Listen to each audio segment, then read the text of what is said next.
Yesterday, President Trump and Israeli Prime Minister Benjamin Netanyahu had a phone call.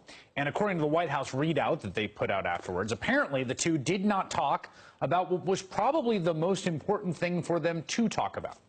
And that's the fact that just a few days ago, Israeli troops shot more than 750 Palestinians, killing at least 15.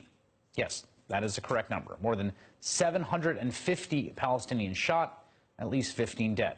Now, this happened at a large protest along the Gaza border on Friday, where as many as 30,000 people gathered to begin what was planned as a 6-week sit-in protesting Israel's blockade of Gaza and supporting Palestinians' so-called right of return to Israel, a right that, I should note, the Israeli government says doesn't exist, and if enforced would spell the end of the Jewish state.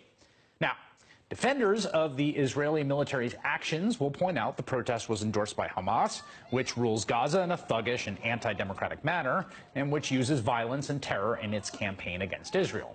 They will also note that at this particular protest, there were some protesters who threw rocks, Molotov cocktails, and rolled burning tires at the border fence. All of which is true, but in no way justifies what Israeli soldiers appear to have done, which is perch on a hill and pick off protesters with sniper fire. Much of it recorded for all to see. Like, for instance, this video, which shows live shots being fired at a teenager as he runs through an empty area to retrieve a tire. Or the shooting of this young man as he prayed near the border fence.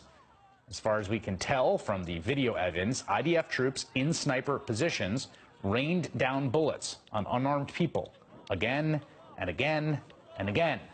And not only did the President of the United States react by saying nothing, not only have the vast majority of members of Congress, Democrat and Republican, been entirely silent about this frankly unconscionable use of force, the U.S. blocked a UN Security Council statement calling for an investigation of what happened.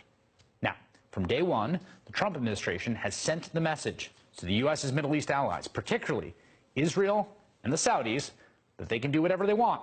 There will be no raps on the knuckles, as there might have been in days of yore, no more tisk-tisking about restraint. And our allies are taking that directive and running with it. And that video of teenagers being shot in an open field, that's what it looks like when they do.